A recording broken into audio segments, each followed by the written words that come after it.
We will call to order a special board meeting, which we are reconvening the meeting of the board, acting as a canvassing board and for purposes of this special board meeting today, March 21st, 2017.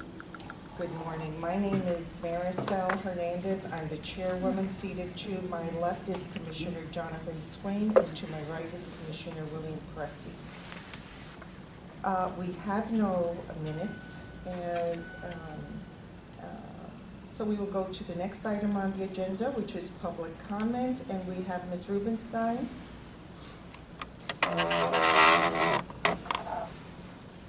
Good morning. I'm Claire Rubenstein from Clean Cook County. Please forgive me my Rachel Maddow moment here. If you know, the other night she kind of digressed when she was revealing some information. The reason 3 watchers from Clean Cook County thought that the 5% retabulation team had started earlier than 9 a.m. on March 3rd, to kind of continue what Mr. Olson was talking about last week, and I'm really sorry about this, was because they'd arrived at the 2nd floor at 9:01 a.m. and were ushered into the retabulation room by no later than 9:05 a.m. Now I'm quoting Dr. Chamberlain. What we saw when we arrived were 3 active tables, 2 precincts being counted.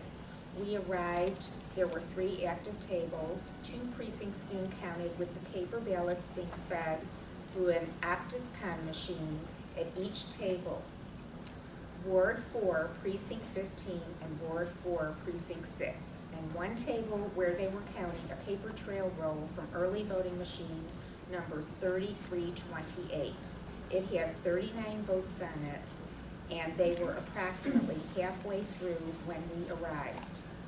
But there was also another table near the others that had an official Chicago Board of Elections piece of paper on it that had listed another early voting machine, number 6459. That table did not have any employees at it, and all materials were removed. Just the official slip of paper with another machine, number 6459. It appeared as if they had already counted this machine and had packed up. I would have asked about this machine, number 6459, if anyone was answering my questions at the 5% retabulation. But it was quite obvious that none of the employees were going to answer any of my questions due to Joan Agnew's very pronounced recommendations to the employees that they do not answer questions because of pending litigation. So, to Mr. Gow or Ms. Bateman, was this other early voting machine, number 6459, part of the retabulation or not?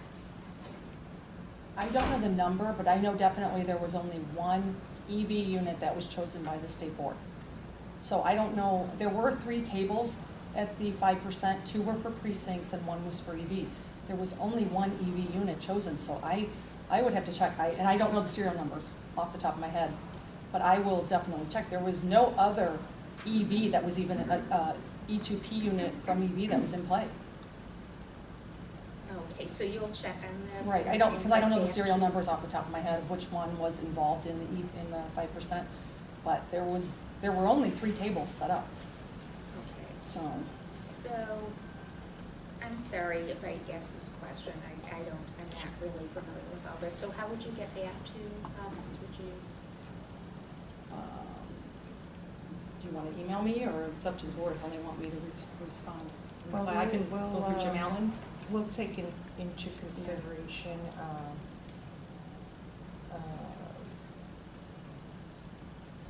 the question and our response, and we'll get back to you. Let me ask one question. What were the 2 serial numbers you're referring to? Well, serial number, they're counting a paper trail roll from the machine number 3328. But then Dr. Laura saw another CBOE piece of paper that was number 6459. Are you reading from a written statement? Yes. Okay. May I interject one thing? She's Sure. quoting Laura Chamberlain. Yes.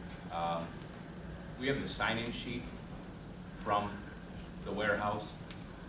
The sign-in sheet self-indicated that they arrived at 9:05. 9:05. The allegation that was made last week was that we had started early. And to reiterate what was stated last week, there were 3 votes on one machine, 9 votes on the second one, 39 votes on the other. Reading through 39 votes slowly takes you about 2 minutes. There's only one vote. It's not an 88 vote ballot. There's only one office and one name to read off. So Jones, Smith, Jones. You're done in 10 seconds if you're really slow. 7 seconds, normal speed. 3 seconds if you're fast. Any one of these could be done in 2 minutes. So the sign-in sheet again shows 9:05, self-indicated by the people signing in. The video shows them arriving late. So 6:01 or 9:01 is, whether it's 9:01 or 9:05, 3 votes are counted in less than 10 seconds. So the allegation that this was started early is, again. If I could go back, Jim, I was just saying, if you could supply us with a copy of this written statement, and that way, as the ways we're playing the children's game of telephone here, let's just see the statement and then we can respond to it once we see the statement and go from there. Additionally, Laura Chamberlain posted a comment on the board's YouTube page indicating she arrived at 9:05. So I'm not sure which statement to believe at this point. Let's see the written statement. They're both late. Do you want to see this one? I can give you this. That would be great. I'll take that. Thank you. I can also give you statements from 2 other people who came. Sure. And with all due respect to you, Mr. Allen, I understand the frustration here, but the problem was, and the frustration for them too, was that they arrived at 9:01. They were 1 minute late. They did not arrive at 9:01. And They downstairs. signed in. They were not taken upstairs. We have an escort arrive, or we have an escort there downstairs, ready to move them as quickly as possible. They've been through this process a number of times. To claim that you did not know on this umpteenth time that you've participated in this, that it takes a little time to go from the front door, where it's a secure warehouse. Oh, yeah, I've been. Okay, then you know. So maybe we can add instructions that say you need to arrive a little earlier, but you you've weren't been there though, right? Right, That I is- was not Okay, there. so Okay. let's just go. Right. Thank you. We're all working off of hearsay, as we said, Court, so let's just look at the statements and go from there. And Yeah, anything further? speaking of that, one of these statements that you submitted doesn't have a name on it, so if you could, two of them, one is an email, one has a name at the end, or a name at the top. This one does not have a name on it, at least from what I can see.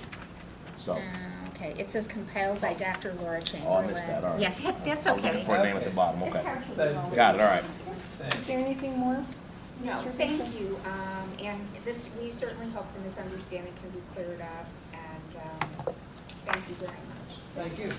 Okay, and I don't believe we've received any more public comment requests today. As a result, we'll go forward with the executive director's report. Mr. Goff. Thank you, Chairwoman. Just to let you know, we have some projects that we're working on. Hopefully, by the next board meeting, I'll be able to give you a report on all of them. Good, thank you. Ms. Bateman? Good morning. Nothing further to report from last week, just that registration is continuing to clean up from both November and March and working forward, keeping up with the online registrations and all the other documents they received. So that's it. Thank you. Mr. Allen, anything to report?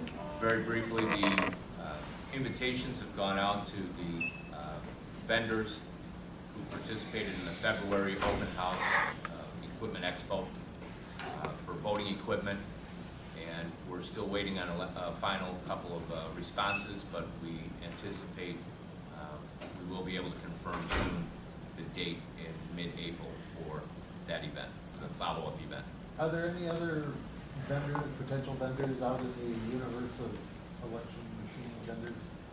There are, right now, we're just contacting the 6 that were in attendance in February. Is there any reason we're not expanding it if it's possible? We did, original, they did contact everybody that has been certified, that worked with the EAC, that has been, a lot of them won't do business with the city and the county because we're so large. Oh, okay. And they know what their niche is. So essentially, Yeah. this is the 6 ones that would Right. do business with us. By their own indications. Very good. Thank you. Thank you. We'll go into old business, infrastructure projects and changes in election administration. I think we just tackled that one. Electronic poll books, I don't think we have anything. Voting equipment, we tackled that. And lastly, legislation. Mr. Scanlon? Madam Chairwoman, I checked yesterday evening, and as of that time, the General Assembly had not scheduled any hearings this week for election bills. So it should be a relatively quiet week in Springfield as far as legislation for election is concerned. Otherwise, I'll be glad to answer any questions the commissioners might have.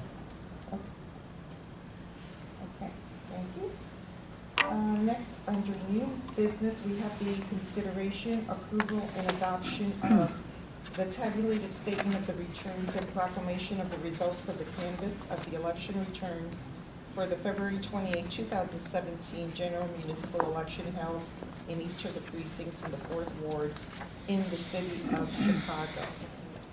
Is there a motion to approve and adopt the proclamation? So moved. Is there a second? Second. All those in favor? Aye. Motion passes. And I will have written copies of the tabulated statement for signature by the commissioners.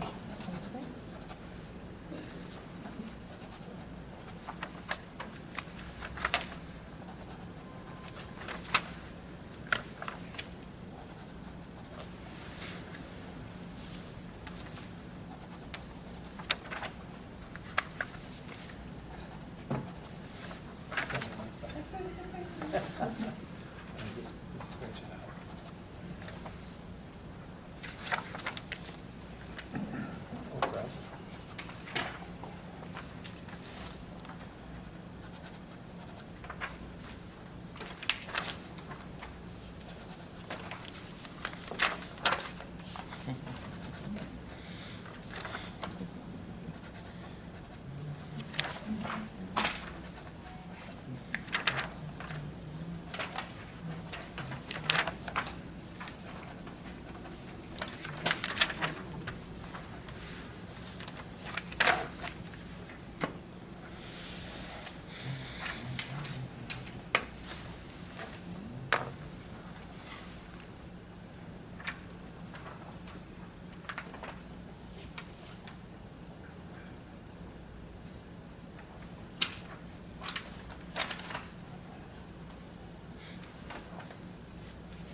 Madam Chairwoman, as far as the legal report is concerned, unless the commissioners have any questions, I have nothing to report at this time. Okay. There is no financial report. Is there a need for executive session? No, there is not. There is none. Okay, so is there a motion to adjourn the board's meeting as a canvassing board and the special board meeting? So moved. Is there a second? Second. All those in favor? Aye. And the motion passes, and we are adjourned. Thank you.